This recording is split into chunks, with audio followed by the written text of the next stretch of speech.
Hello बच्चों, मैं हूँ आपकी हिंदी टीचर अंजू मैडम और मेरे क्लास में आप सभी बच्चों का हार्दिक स्वागत है। बच्चों, हम लोग रीतिकाल के एक प्रमुख कवि बिहारी लाल जी के दोहे को पढ़ रहे हैं। कवि बिहारी की प्रमुख रचना है सतसई, जिनमें 700 दोहों का संग्रह है। बिहारी सतसई के बारे में यह उक्ति सर्वविदित है, सर्वप्रसिद्ध है कि सतसैया के दोहरे ज्यो नाविक के तीर, देखन में छोटन लगे घाव करे गंभीर। यानी इनके दोहे का अर्थ इतना प्रभावपूर्ण है, इनके दोहे इतने अर्थपूर्ण हैं कि लोगों के हृदय पर अपनी छाप छोड़ जाते हैं। इसके साथ ही साथ अपूर्व भाव राशि से समृद्ध इनके दोहे को गागर में सागर भी कहा जाता है। आज मैं आपके समक्ष कवि बिहारी के जिस दोहे की व्याख्या करूंगी उसे मैं सबसे पहले पढ़कर सुना देती हूँ। अजो तरियोना ही रहियो, श्रुति सेवत इक अंग, नाक बास बेसरी लहियो, बसी मुकुतन के संग। अब मैं कठिन शब्दों के अर्थ को लिखवा देती हूँ।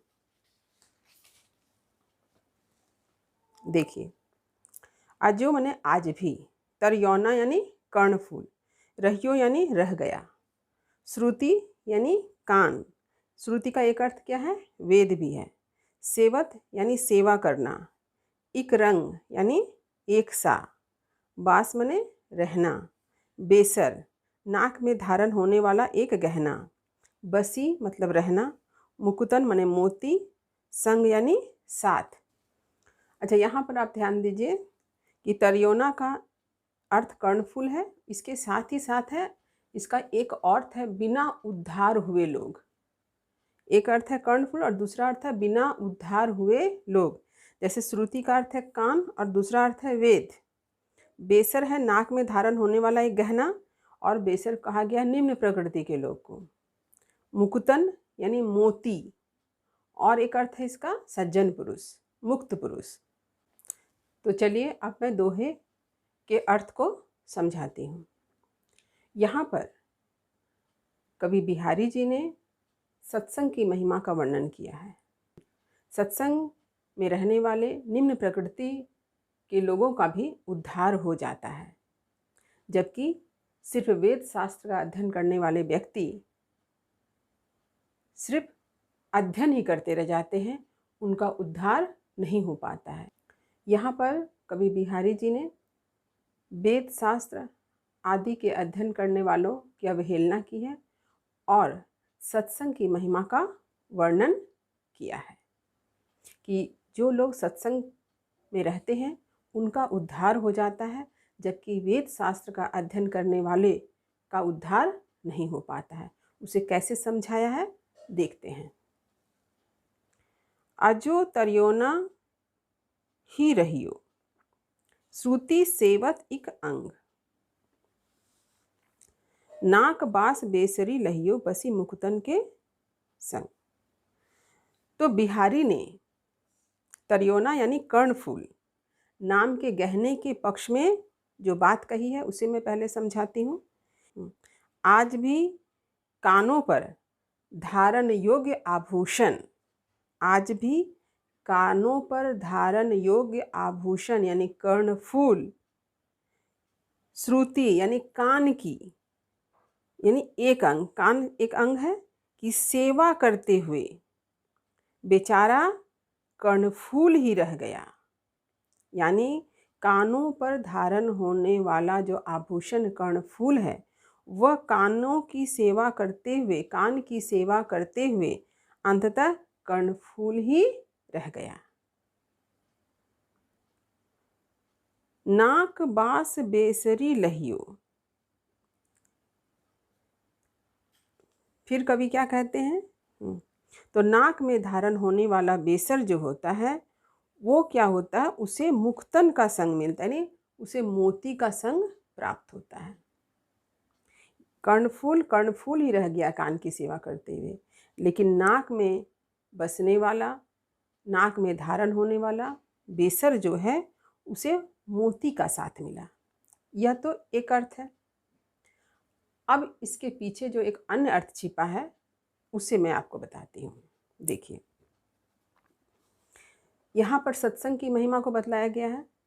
तो कवि का कहना है कि आज भी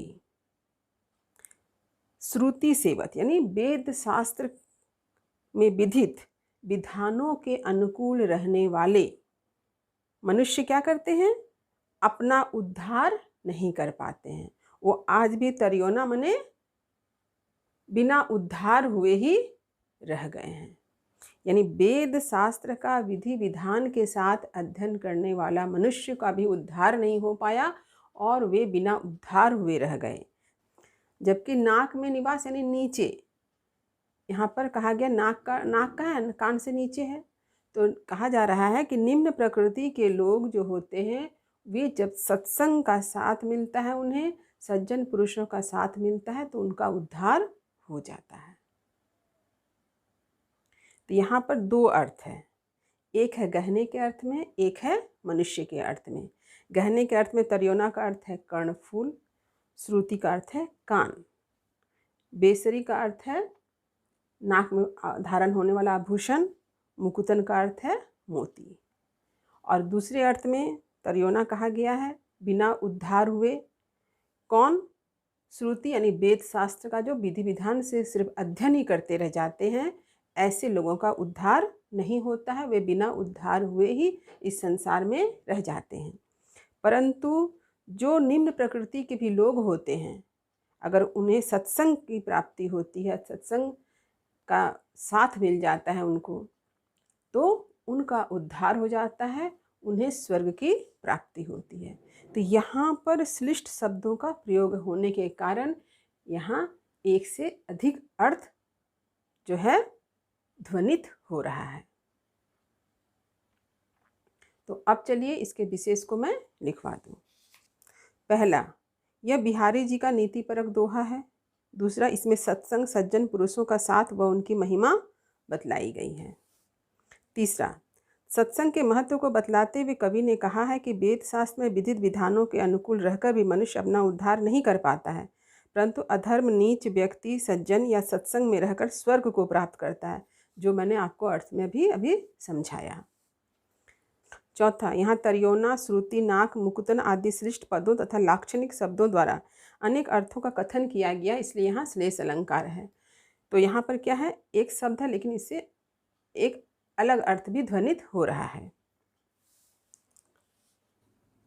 पांचवा, यह दोहा छंद है, इसके 4 चरण है। प्रथम व तृतीय चरण में 13-13 तथा द्वितीय तथा अंतिम चरण में 11-11 मात्रा होती है।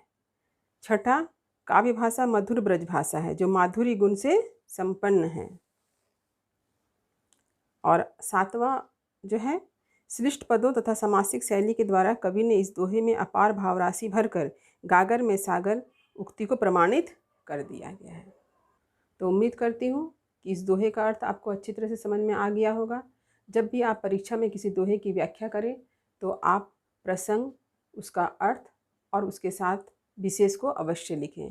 आप स्वयं देखेंगे आपको परीक्षा में अच्छे से अच्छे अंक प्राप्त होंगे। तो वीडियो को लाइक करें, शेयर करें। जो बच्चे चैनल पर नए हैं वे चैनल को सब्सक्राइब अवश्य करें ताकि हर नए वीडियो का नोटिफिकेशन उन्हें समय समय पर मिलता रहे। कवि बिहारी के एक अन्य दोहे को लेकर मैं पुनः आपसे फिर मिलूँगी। तब तक पढ़ते रहिए, जीवन में आगे बढ़ते रहिए। मेरी शुभकामनाएं आप सभी बच्चों के साथ है। धन्यवाद।